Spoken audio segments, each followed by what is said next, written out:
इससे तो अच्छा ये होगा कि मैं अपने प्राण त्याग दूं। और प्राण त्यागने के विषय में जब सोचा तो रात्रि में ही कुएं में जाकर के धुंधली ने अपने प्राणों को त्याग दिया। और जब प्राणों को त्यागा, धुंधकारी को पता चला तो बड़ा प्रसन्न हुआ कि पहले पिता थे कुछ कहने सुनने वाले, वो तो पहले ही चले गए। अब माता थी, माता ने भी अपने प्राणों को त्याग दिया, तो अब ये अकेला हो गया। अब इसने क्या किया कि माता की मृत्यु का कोई दुख नहीं है। अब ये 5 वैश्याओं को अपने घर लेकर के आ गए। अर्थात के जिन 5 वैश्याओं का भागवत में जिक्र है, वो 5 वैश्याएं क्या है, वो केवल धुंधकारी के नहीं, हम सबके जीवन में होती है। और वो क्या है कि काम, क्रोध, लोभ, मोह, अहंकार, ये 5 शत्रु होते हैं जीवन के, जो चारों ओर से घेर करके रखते हैं। और उन 5 वैश्याओं को जब घर लेकर के आया, अब देखा कि 5 आई हैं, इनके लिए कुछ धन आदि की व्यवस्था भी करनी होगी। तो इसने क्या किया कि राज खजाने में जाकर के राज खजाने का धन चुरा करके ले आया।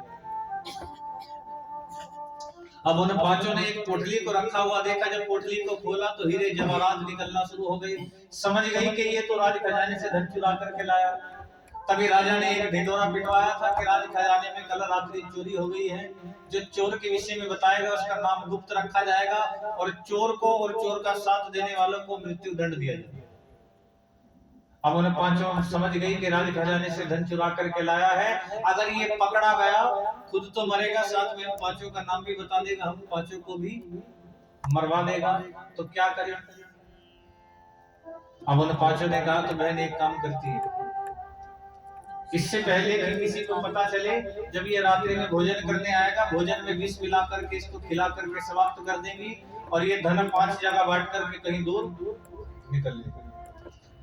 रात्रि में जब धुंधकारी आया, विशाला भोजन बना करके लेकर के गई, लेकिन धुंधकारी ने तो कहा मैं अपने मित्र के यहाँ से भोजन करके आया हूँ। बेचारी अपना समूह लेकर के भोजन का थाल लौट करके आई। छोटे वाली ने पूछा बहन क्या हुआ, इसने तो विशाला भोजन खाने से मना कर दिया। तो अब इसने कहा कि चलो 5 मेरे साथ। अब 5 रसोई घर में गई और जलते हुए चूल्हे से जलते हुए लकड़ निकाले और धुंधकारी के कक्ष में जाकर के इसको चारों ओर से पीटना प्रारंभ कर दिया। और ध्यान रखना, ये जो 5 शत्रु होते हैं, काम, क्रोध, लोभ, मोह, अहंकार, जब इनको हम अपने ऊपर हैवी करते हैं, अर्थात ये जब हमारे ऊपर इनको आकर्षित करते हैं, तो चारों ओर से इसी प्रकार से काम, क्रोध, लोभ, मोह, अहंकार चारों प्रकार से हमारे शत्रु बन जाते हैं। अब उन 5 ने पीटना प्रारंभ कर दिया, और जब ये नहीं कुछ हुआ तो दहकते हुए अंगारे इसके मुख में भर दिए। अग्नि वृक्ष स्थल तक पहुंच गई, जिसके कारण इसकी मृत्यु हो गई।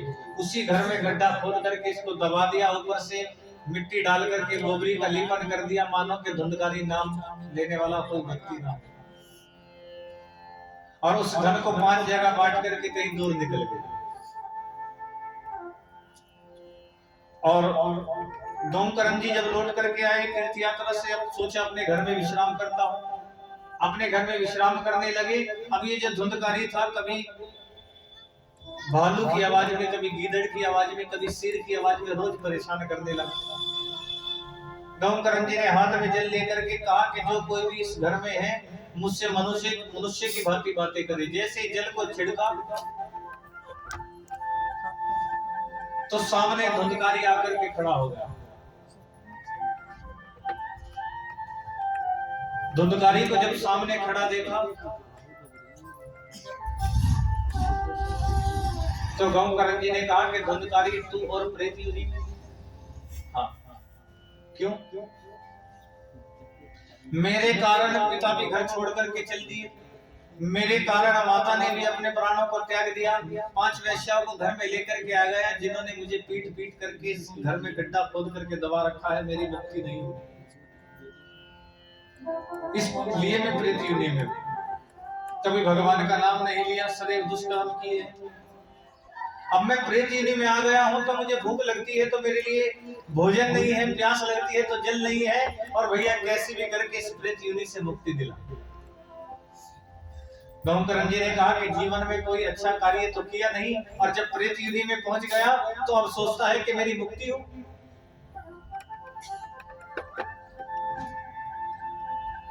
धुंधकारी ने कहा कि तू तो धर्मात्मा है, कुछ भी कर सकता है। अब रोज रात्रि में आकर के परेशान करने लगा, अनेकों प्रकार के उपाय किए, लेकिन धुंधकारी प्रेत योनि से मुक्त नहीं हुआ। जिस प्रकार से किसी ने भी जो भी उपाय बताया, कहा कि पिंड दान करके आओ, ये करो, वो सब उपाय किए, लेकिन जब रोज रात्रि में आकर के परेशान करने लगा तो गौकर्ण जी सूर्य नारायण भगवान के उपासक थे। सूर्य नारायण भगवान से प्रार्थना की तो सूर्य नारायण भगवान ने कहा कि यदि अगर धुंधकारी की मुक्ति चाहते हो तो श्रीमद् भागवत का आयोजन करो। श्रीमद् भागवत का आयोजन किया गया, जहाँ पर सभी संत महात्मा बैठे, गौकर्ण जी बैठे हैं। धुंधकारी को बुलाया और जब धुंधकारी एक 7 गांठ का हरा बांस वहां पर खड़ा था और जिस बांस के अंदर धुंधकारी जाकर के बैठ गए। पहले दिन की कथा धुंधकारी ने सुनी और पहले दिन की कथा का इतना प्रभाव पड़ा कि उस बांस की एक गांठ चटक गई। दूसरा दिन हुआ, दूसरी गांठ चटकी। 7वां दिन हुआ, 7 गांठ चटकी। एक विस्फोट उस बांस में हुआ, एक विमान आया और जिस विमान में बैठ करके धुंधकारी सीधा परम धाम की ओर पहुंच गया। अब जितने वहां पर कथा सुन रहे थे संत महात्मा, सभी ने कहा कि कथा तो हमने भी सुनी, तो हमारे लिए विमान क्यों नहीं आया? तो गौकर्ण जी ने कहा कि तुम कथा में बैठे जरूर थे, लेकिन तुम्हारा मन तो कहीं और था, और जब तक मन को एकाग्रित करके तुम कथा में नहीं बैठोगे। अर्थात क्या होता है कि मन ही होता है। हम इस मन की बात करें, विमान क्या होता है कि विमान अर्थात विमान इस मन को कहा, ये मन ही विमान है। कि ध्यान रखना, भागवत के अंदर भी हम देखें और षष्टम सप्तम स्कंद की ओर यदि अगर हम बढ़े तो भागवत में भी कहा है कि मुक्ति किस चीज की होती है? शरीर की होती है, आत्मा की होती है। तो भागवत में कहा है कि ना तो मुक्ति शरीर की होती है ना आत्मा की होती है, कहा कि मन की मुक्ति होती है। कि सर्वप्रथम अगर तुम्हारा मन जो होता है, मन से ही कनेक्शन जुड़े होते हैं चारों। हमारी आंखें भी, कान भी, ये सब इंद्रियां जो होती है ना, हमारे मन से जुड़ी होती है। कि सर्वप्रथम हमारा भगवान की ओर बढ़ने का कारण और भगवान से दूर जाने का कारण भी ये मन और इंद्रियां होती है। अर्थात इसी प्रकार से श्रीमद् भागवत है। और कहा कि तुम कथा में बैठे जरूर थे, लेकिन तुम्हारा मन कहीं और था। तो कहा कि हम भी मुक्ति प्राप्त करना चाहते हैं, तो कथा दोबारा होनी प्रारंभ हो गई। बोलिए बांके बिहारी लाल की। और श्रीमद् भागवत की हमने अब तक जो भागवत में श्रवण किया, अर्थात के भागवत का जो पहला दिन होता है, प्रथम दिन होता है, केवल उसमें हम श्रीमद् भागवत के महत्व को श्रवण करते हैं।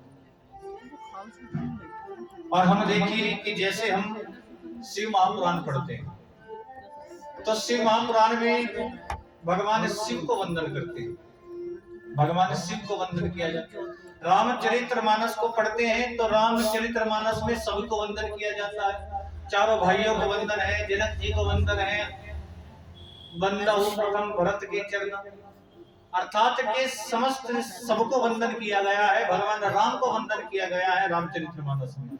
लेकिन इस श्रीमद् भागवत में किसको वंदन किया गया है?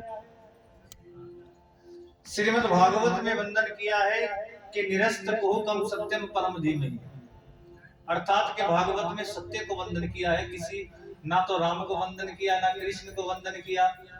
किसको वंदन किया? सत्य को। सत्य कौन है?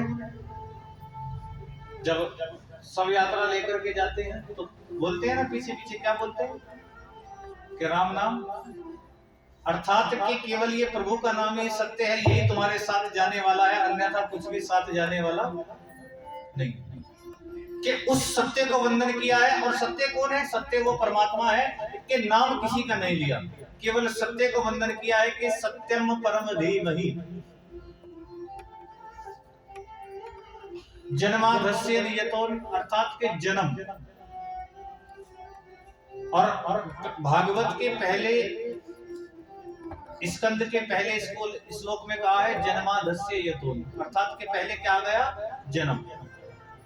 और भागवत के लास्ट के श्लोक में यदि अगर हम देखें तो उसमें कहा है नमामि हरि परम, अर्थात के जन्म से लेकर के जो परम तक पहुंचा दे वो श्रीमद् भागवत है, जिसको हम सुनते हैं कि जन्म से लेकर के परम तक पहुंचाने वाली श्रीमद् भागवत। तो इसमें वंदन किसको किया है? इसमें वंदन किया है सत्य को, कि सत्यम परम धीमहि, निरस्त को कम सत्यम परम धीमहि, कि यदि अगर हम वंदन करते हैं तो केवल सत्य की वंदना करते हैं। और मोहंती यत सूर्य,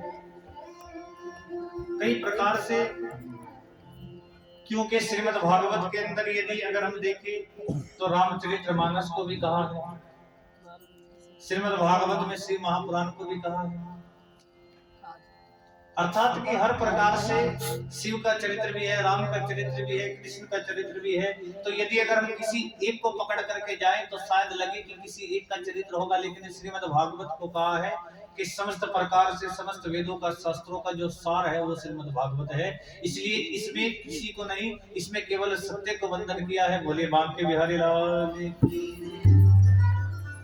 सतगुरुदेव भगवान की।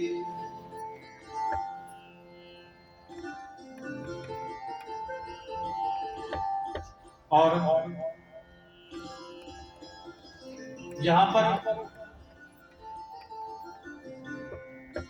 धर्म, परम धर्म के विषय में श्रीमद् भागवत में भी कहा है कि धर्म क्या होता है, परम धर्म क्या होता है। अब जैसे कि मैंने आपको बताया था कि धर्म और परम धर्म में बड़ा अंतर होता है। देखो धर्म क्या है, आप सब माताएं बहनें हैं, आप सब भैया बंधुवर हैं, और जो भैया बंधुवर भी अपने काम पर जाते हैं, कार्य पर जाते हैं, तो जो कार्य करते हैं किस लिए करते हैं? अपने परिवार को चलाने के लिए। आप माता